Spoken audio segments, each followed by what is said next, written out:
हरी राष्ट्रसंत भगवान बाबांच्या पावन भूमीमध्ये या ठिकाणी कडा आष्टीतील गीतेवाडी या गावातील काही युवा नेतृत्व या ठिकाणी आलेले आहेत. तर यांच्याकडून यांच्या ज्योतीमागचं काय कारण आहे हे आपण यांच्याकडून जाणून घेऊया. तर सर्वांना जय भगवान रामकृष्ण हरी. जय भगवान रामकृष्ण. तर तुम्ही सर्वप्रथम कोणत्या गावातून आलात आणि कोणत्या तालुक्यातून आलात? आम्ही आष्टी तालुक्यातून गीतवडे येथून दादेगाव रामाचे इथून आलो, जिल्हा बीड. तर तुमच्या किती वर्षापासून तुम्ही इथं भगवानगडावर येत आहे? आम्ही सलग 6वं वर्ष आहे.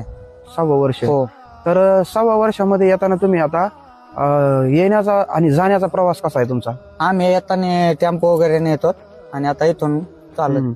तर तुमच्या गावामध्ये किंवा असं काही जे काही तुमच्या गावामध्ये आता काय कार्यक्रम होणार आहे?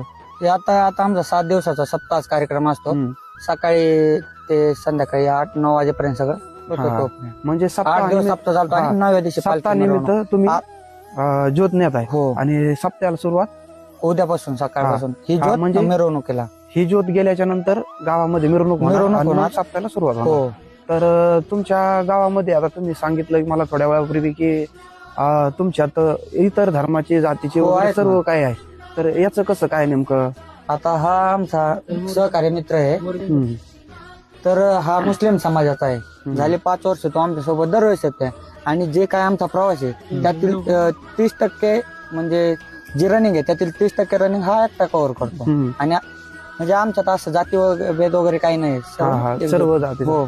तर अशा प्रकारे आपण पाहू शकता भगवान बाबांनी जे विचार पेरले होते लोकांमध्ये, सर्व जाती धर्मातील लोकांना एकत्र करून जो काही आहे वारकरी संप्रदायाचे विचार असतील किंवा माऊलीचे विचार, हे या मुलांकडे पाहून नक्कीच आपल्याला असं जाणवतं की आजच्या तरुणांनी नक्कीच असं काहीतरी 4 दिवस इकडे तिकडे मोकार फिरण्यापेक्षा काहीतरी चांगलं देवाचं काम 2 दिवस किंवा 1 दिवस आपण धर्माच्या कामासाठी निश्चितच आपला 1 दिवस द्यायला पाहिजे. रामकृष्ण हरी. जय भगवान. जय भगवान.